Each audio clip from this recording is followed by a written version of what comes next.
Myth का मतलब होता है a widely held but false belief और आइडिया। मतलब एक ऐसी बात जिसको बहुत से लोग सच माने हुए हैं लेकिन वो सच या सही नहीं है। तो आज के इस वीडियो में हम बात करेंगे म्यूचुअल फंड से रिलेटेड 6 ऐसी ही मिथ्स के बारे में। तो आइए जल्दी से स्टार्ट करते हैं। नमस्कार दोस्तों, मेरा नाम है रंजन और आप देख रहे हैं योर एवरीडे गाइड। तो सबसे पहली मिथ आती है mutual fund with low NAV are better. तो सबसे पहली मिथ जो लोगों के अंदर और ख़ास तौर पे जो बिगिनर इन्वेस्टर्स के अंदर होती है वो ये कि जिस म्यूचुअल फंड का एनएवी जितना कम होगा वो म्यूचुअल फंड उनके लिए उतना ही अच्छा होगा। तो मान लीजिए कि अगर एक म्यूचुअल फंड का एनएवी है 10 और दूसरे म्यूचुअल फंड का एनएवी है 50 और कोई इन्वेस्टर अगर 500 रुपये इन्वेस्ट करना चाहता है तो जिस म्यूचुअल फंड का एनएवी 10 है उस म्यूचुअल फंड्स की तो वो 50 यूनिट्स बाय कर लेगा, लेकिन जिस म्यूचुअल फंड का एनएवी 50 है उस म्यूचुअल फंड्स की खाली 10 यूनिट्स ही आ पाएंगी। तो ऐसे में तो जिस म्यूचुअल फंड की ज़्यादा यूनिट्स हैं वहां पर ज़्यादा फायदा मिलेगा। जी नहीं, म्यूचुअल फंड्स की एनएवी सिर्फ और सिर्फ एक वैल्यू होती है और ये कैलकुलेट होती है total market value of mutual funds divided by number of units outstanding. तो अगर किसी म्यूचुअल फंड का एनएवी 10 है या फिर 50 है या फिर इवन 200 है तो इससे कोई फर्क नहीं पड़ने वाला। अगर मार्केट में किसी म्यूचुअल फंड में 10% की ग्रोथ होती है, यानी कि जिस म्यूचुअल फंड का एनएवी 10 है 10 पे अगर आप 10% की ग्रोथ लगाएंगे तो उस म्यूचुअल फंड का नया एनएवी हो जाएगा 11, और जिस म्यूचुअल फंड का एनएवी 50 है वहां पर अगर आप 50 पे 10% लगाएंगे यानी कि उस म्यूचुअल फंड का नया एनएवी हो जाएगा 55। तो 10% की ग्रोथ के बाद अगर आप अब इस म्यूचुअल फंड से अपना पैसा बाहर निकालेंगे, अपने म्यूचुअल फंड को सेल करेंगे, तो जिस म्यूचुअल फंड का एनएवी 11 बना है उसमें आपको प्रॉफिट देखने को मिलेगा 50 इंटू 11 यानी कि 550, क्योंकि आपके पास उस म्यूचुअल फंड की 50 यूनिट्स थी। वहीं जिस म्यूचुअल फंड का एनएवी अब 50 से बढ़कर 55 हो गया है वहां पर आपको प्रॉफिट मिलेगा 10 इंटू 55 यानी कि अगेन 550, क्योंकि आपके पास इस म्यूचुअल फंड्स की 10 यूनिट्स थी। अब यहाँ पर आप ही बताइए कि जिस म्यूचुअल फंड की एनएवी कम थी यानी कि आपके पास जिस म्यूचुअल फंड्स की यूनिट ज़्यादा थी, क्या आपको वहां पर ज़्यादा प्रॉफिट देखने को मिला? जी नहीं। तो प्रॉफिट आपको दोनों ही म्यूचुअल फंड से सेम देखने को मिलेगा, क्योंकि जैसा कि मैंने पहले कहा कि म्यूचुअल फंड की एनएवी सिर्फ और सिर्फ एक वैल्यू होती है। किसी भी म्यूचुअल फंड की परफॉर्मेंस उसके एनएवी से लिंक नहीं होती। आई होप ये बात आप समझ गए होंगे, लेकिन अगर आपको फिर भी थोड़ा सा भी यहाँ पर डाउट है तो आप ये वाली वीडियो देख सकते हैं।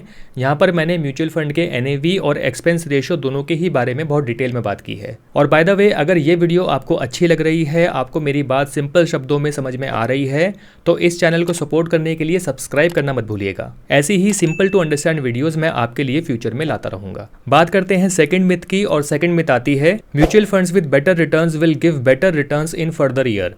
एक सबसे बड़ी मिथ जो म्यूचुअल फंड इन्वेस्टर्स के बीच में है वो ये कि अगर किसी म्यूचुअल फंड ने पिछले एक साल में 40% के रिटर्न्स दिए हैं और उसी कैटेगरी के अगर किसी दूसरे म्यूचुअल फंड ने पिछले एक साल में 25% के रिटर्न्स दिए हैं, तो जिस म्यूचुअल फंड ने ज़्यादा रिटर्न्स दिए हैं वही म्यूचुअल फंड एक बेस्ट म्यूचुअल फंड है और आने वाले समय में वो म्यूचुअल फंड हमें फिर से 40% या फिर उससे भी ज़्यादा के रिटर्न्स देगा। तो अगर आप ऐसा सोचते हैं तो ये सोचना भी आपका गलत है। क्यों है ये मैं आपको समझा देता हूँ। देखिए, म्यूचुअल फंड की परफॉर्मेंस जैसे कि हमने लास्ट पॉइंट में समझा, ये टोटली मार्केट की परफॉर्मेंस पे डिपेंड करती है। अब इसका मतलब ये नहीं है कि 2 मिड कैप म्यूचुअल फंड्स या फिर 2 small cap mutual fund similar से ही रिटर्न्स देंगे तो आप किसी भी मिड कैप या फिर किसी भी स्मॉल कैप म्यूचुअल फंड में अपना पैसा इन्वेस्ट कर सकते हैं। ऐसा नहीं है। कोई भी म्यूचुअल फंड आपको फ्यूचर में कैसे रिटर्न्स देगा ये टोटली उसकी होल्डिंग्स पे डिपेंड करता है, यानी कि उस म्यूचुअल फंड के अंदर कौन कौन से स्टॉक्स प्रेजेंट हैं और उन स्टॉक्स का एलोकेशन क्या है। तो एग्जाम्पल के लिए मान लीजिए कि आप और आपका दोस्त दो स्टॉक्स बाय करते हैं। आप बाय करते हैं एक रिलायंस का स्टॉक और एक टीसीएस का स्टॉक, और आपका दोस्त बाय करता है एक एचडीएफसी बैंक का स्टॉक और एक टीसीएस का स्टॉक।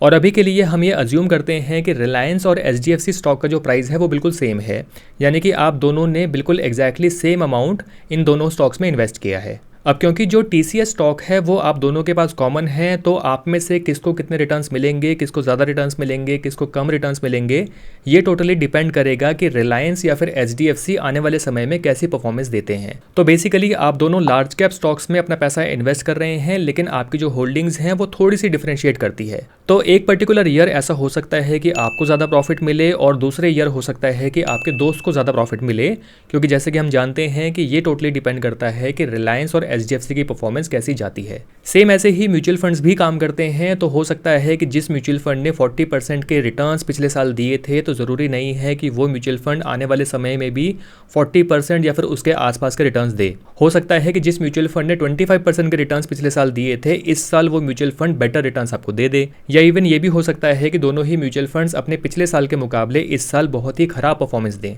अगर ऐसा होता भी है तो इसमें कुछ भी सरप्राइज होने वाली बात नहीं है। तो पास्ट परफॉर्मेंस आपको यहाँ पर बस एक हिंट देती है, या फिर मैं कहूँ आपकी यहाँ पर हेल्प करती है ये जानने के लिए कि कोई म्यूचुअल फंड पिछले 5 साल में या फिर 10 साल में कैसी परफॉर्मेंस दे रहा है, उसके रिटर्न्स पास्ट में कैसे गए हैं, जिससे कि आप ये डिसाइड कर पाएँ कि आने वाले समय में वो म्यूचुअल फंड बेटर परफॉर्मेंस कर पाएगा या फिर नहीं कर पाएगा। तो एक तरह से पास्ट परफॉर्मेंस को चेक करके आप यहाँ पर 2 म्यूचुअल फंड्स को आपस में कंपेयर कर सकते हैं उनके परफॉर्मेंस के बेसिस पे। तो इस पॉइंट के कंक्लूजन के तौर पे मैं यहाँ पर आपको यही कहना चाहूँगा कि किसी भी म्यूचुअल फंड में आप सिर्फ उस म्यूचुअल फंड के पिछले 1 साल के, 2 साल के या फिर 3 साल के रिटर्न से इंप्रेस होकर उसमें अपना पैसा इन्वेस्ट ना करें। अगर आपको देखना ही है तो जिस म्यूचुअल फंड के जितने लंबे ड्यूरेशन की पास्ट परफॉर्मेंस को आप देख सकते हैं, आपको उतने लंबे ड्यूरेशन की उसकी पास्ट परफॉर्मेंस को देखना चाहिए, उसके रिटर्न्स को देखना चाहिए, ये जानने के लिए कि उस म्यूचुअल फंड ने कंसिस्टेंटली पास्ट में रिटर्न्स कैसे दिए हैं compare to other mutual fund. तो कम से कम आपको 5 साल की परफॉर्मेंस देखनी चाहिए। अगर अवेलेबल हो तो किसी म्यूचुअल फंड की 10 ईयर्स की परफॉर्मेंस को आपको चेक करना चाहिए।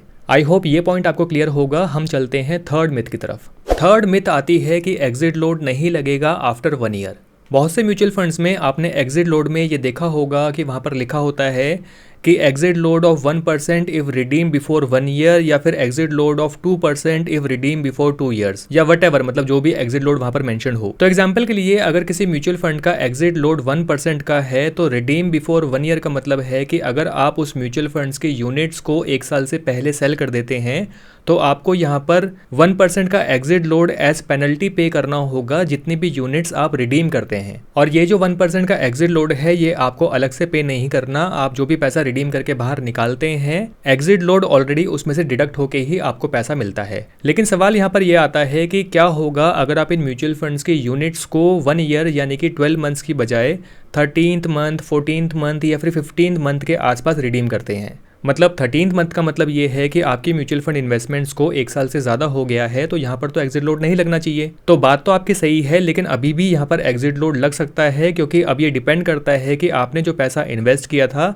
वो एक ही बारी में पहले महीने में इन्वेस्ट किया था या फिर आपने लगातार हर महीने SIP की मोड से अपना पैसा इन्वेस्ट किया था। देखिए, म्यूचुअल फंड्स में जब भी आप अपना पैसा इन्वेस्ट करते हैं तो आपकी हर एक इन्वेस्टमेंट को एक फ्रेश इन्वेस्टमेंट माना जाता है, और हर एक फ्रेश इन्वेस्टमेंट को इस 1% और 1 ईयर के एग्जिट लोड की जो कंडीशन है उससे गुजरना पड़ता है। तो आपने किसी म्यूचुअल फंड में जो पैसा पहले महीने इन्वेस्ट किया है वो एक फ्रेश इन्वेस्टमेंट है, उसको 1 साल की कंडीशन से गुजरना पड़ेगा।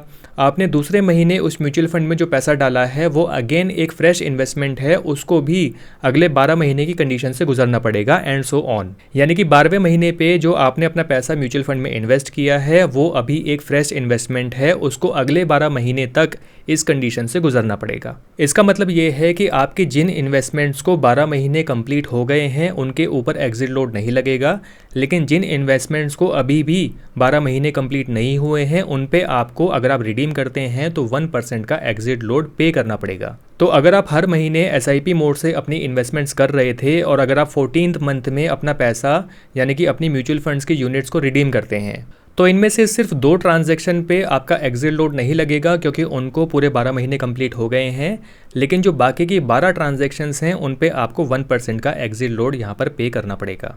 फोर्थ मिथ आती है sectoral mutual funds gives better returns.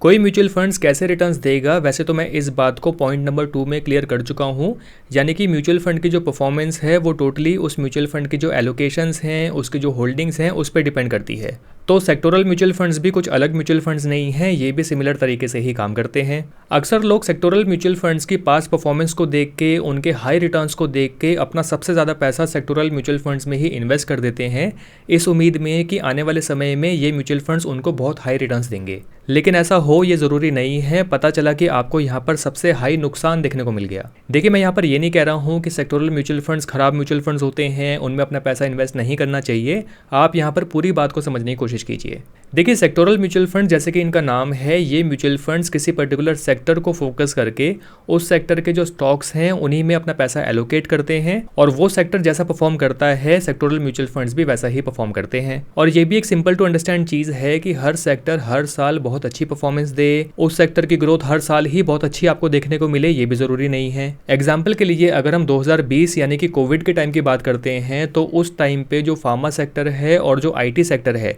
इनकी परफॉर्मेंस काफ़ी अच्छी देखने को मिली थी। तो जिन लोगों ने फार्मा और IT सेक्टर के सेक्टोरल म्यूचुअल फंड्स में अपना पैसा इन्वेस्ट किया था, उनको वहाँ पर रिटर्न्स बहुत अच्छे देखने को मिले थे। वहीं दूसरी तरफ जो दूसरे सेक्टर्स थे, जैसे कि रियल एस्टेट का सेक्टर है, होटल्स का सेक्टर है, ऑटोमोबाइल्स का सेक्टर है, इनके ऊपर काफ़ी बड़ा इम्पैक्ट देखने को मिला। तो इन सेक्टर्स ने उस पर्टिकुलर ईयर बहुत ही खराब परफॉर्मेंस दी थी। तो कोविड तो एक पैंडेमिक वाला केस था, लेकिन हर साल ही ऐसा होता है कि कोई पर्टिकुलर सेक्टर आउट परफॉर्म करता है तो दूसरा सेक्टर काफ़ी अंडर परफॉर्म करता है। तो आपको ऐसे म्यूचुअल फंड्स में जो रिटर्न्स मिलते हैं वो भी इन सेक्टर की परफॉर्मेंस के बेसिस पे ही मिलते हैं। तो सेक्टोरल म्यूचुअल फंड्स आपके लिए अच्छे साबित हो सकते हैं, आपको वहाँ से बहुत अच्छे रिटर्न्स भी मिल सकते हैं अगर आपको इस चीज़ की नॉलेज है, आपको अंदाज़ा है कि आने वाले समय में फ्यूचर में किस सेक्टर की डिमांड ज़्यादा हो सकती है, कौन सा सेक्टर अच्छा परफॉर्म कर सकता है। तो सेक्टोरल म्यूचुअल फंड्स में भी आपको यहाँ पर 1 या 2 साल की परफॉर्मेंस को देख के, उनके रिटर्न्स को देख के अपना पैसा इन्वेस्ट नहीं करना चाहिए। आपको यहाँ पर अपनी कंप्लीट स्टडी और रिसर्च करके ही अपना पैसा सेक्टोरल म्यूचुअल फंड्स में इन्वेस्ट करना चाहिए। 5वीं मिथ आती है, mutual funds with low expense ratio are better. तो एक मिथ इन्वेस्टर्स के बीच में ये भी है कि किसी म्यूचुअल फंड का एक्सपेंस रेशियो जितना कम होगा, वो म्यूचुअल फंड उनके लिए लॉन्ग टर्म में उतना ही अच्छा भी होगा। एक्सपेंस रेशियो यानी कि वो फीस जो म्यूचुअल फंड या फिर AMC आपसे चार्ज करती हैं फॉर योर इन्वेस्टमेंट्स। और जैसा कि हम सभी समझते हैं कि ये जो फालतू के चार्जेस होते हैं, ये जितने कम पे करने पड़े उतना ही आपका फ़ायदा होता है, उतना ही पैसा बचता है। तो बहुत से इन्वेस्टर्स म्यूचुअल फंड को शॉर्टलिस्ट करते समय जो एक फ़िल्टर लगाते हैं वो है उस कैटेगरी के म्यूचुअल फंड के एक्सपेंस रेशियो पे। यानी कि म्यूचुअल फंड्स का जो एक्सपेंस रेशियो वाला कॉलम होता है, उसमें सॉर्ट बाय असेंडिंग लगा के म्यूचुअल फंड की लिस्ट को देखना स्टार्ट करते हैं। मैं अपनी म्यूचुअल फंड्स की जो शॉर्टलिस्टिंग वाली वीडियोस हैं उसमें मैं कई बार इस बारे में बात कर चुका हूं, और मेरे व्यूवर्स ने ये देखा होगा कि म्यूचुअल फंड्स को शॉर्टलिस्ट करते टाइम पे जो म्यूचुअल फंड का एक्सपेंस रेशियो है, मैं उसको सबसे लास्ट में कंसीडर करता हूँ। यानी कि अगर बाकी पैरामीटर्स हमें किसी म्यूचुअल फंड्स में सही देखने को मिलते हैं, उनकी परफॉर्मेंस में हमें ज़्यादा डिफरेंसेस देखने को नहीं मिलते हैं, तब जाके हम लास्ट में उस म्यूचुअल फंड के एक्सपेंस रेशियो को देखते हैं, जिससे कि ये डिसाइड हो पाए कि कौन सा म्यूचुअल फंड लॉन्ग टर्म में हमारे लिए एक्सपेंसेस को कम कर सकता है। तो एग्जांपल के लिए अगर हम इंडेक्स फंड्स की बात करते हैं और अगर हम यहाँ पर निफ्टी 50 इंडेक्स फंड की बात करते हैं, तो जैसे कि हम जानते हैं कि 2 इंडेक्स फंड्स क्योंकि एक ही इंडेक्स को फॉलो कर रहे हैं, तो इनकी जो परफॉर्मेंस होंगी, इनके जो रिटर्न्स होंगे, वो भी हमें सिमिलर से ही देखने को मिलेंगे। ऑल्दो ट्रैकिंग एरर की वजह से आपको रिटर्न्स के बीच में थोड़ा बहुत फर्क देखने को मिल सकता है, लेकिन लॉन्ग टर्म में आपको रिटर्न सिमिलर से ही देखने को मिलेंगे। तो ऐसे केस में मैं अपने लिए एक ऐसा इंडेक्स फंड चूज करूंगा जिसका एक्सपेंस रेशियो दूसरे इंडेक्स फंड के मुकाबले कम होगा। तो ये तो हो गई पर्टिकुलर इंडेक्स फंड्स की बात, लेकिन अगर हम एक्टिव म्यूचुअल फंड्स की बात करते हैं तो ये ज़रूरी नहीं है कि जिस म्यूचुअल फंड का एक्सपेंस रेशियो कम है वही म्यूचुअल फंड आपको ज़्यादा अच्छे रिटर्न्स दे। पता चला कि जिस म्यूचुअल फंड का एक्सपेंस रेशियो ज़्यादा है वही म्यूचुअल फंड्स अच्छे रिटर्न्स भी जनरेट कर रहा है। तो केस यहाँ पर कुछ भी हो सकता है, आपको यहाँ पर ठीक से एनालाइज करना चाहिए। एग्जाम्पल के लिए मान लेते हैं कि एक म्यूचुअल फंड है जिसका एक्सपेंस रेशियो है 0.5% का, और वो म्यूचुअल फंड आपको 1 साल में रिटर्न्स देता है यही कोई 15% के। वहीं दूसरा म्यूचुअल फंड है जिसका एक्सपेंस रेशियो है 0.75% का, यानी कि इस म्यूचुअल फंड से ज़्यादा एक्सपेंस रेशियो सेकंड वाले म्यूचुअल फंड का है, लेकिन सेकंड वाला म्यूचुअल फंड आपको रिटर्न्स दे देता है 18% के। अज्यूमिंग कि दोनों ही म्यूचुअल फंड सेम कैटेगरी को बिलोंग करते हैं, तो अब आप ही मुझे यहाँ पर बताइए कि आपको यहाँ पर ज़्यादा फायदा किस म्यूचुअल फंड में इन्वेस्टमेंट्स करने पे मिलेगा।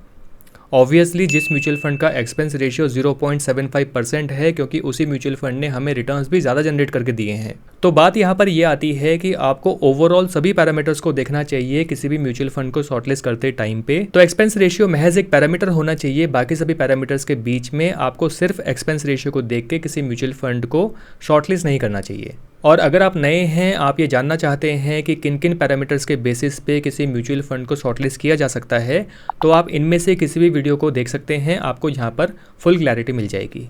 फाइनली 6th मिथ हमारे पास आता है, mutual funds with high AUM are bad. इस टॉपिक के ऊपर मैं ऑलरेडी एक डेडिकेटेड वीडियो बना चुका हूँ, तो मैं सेम बात को एक्सप्लेन करने के लिए उसी बात को अगले 3-4 मिनट तक रिपीट करूँ, उससे बेटर ये होगा कि आप इस वीडियो को जाके देख लीजिए। इस वीडियो के जरिए आई एम श्योर आपको ये बात समझ में आ जाएगी। आई होप ये वीडियो आपके लिए हेल्पफुल रही होगी। जाने से पहले वीडियो को लाइक करना और चैनल को सब्सक्राइब करना मत भूलिएगा। जल्दी ही मिलेंगे नेक्स्ट वीडियो में। Thank you for watching.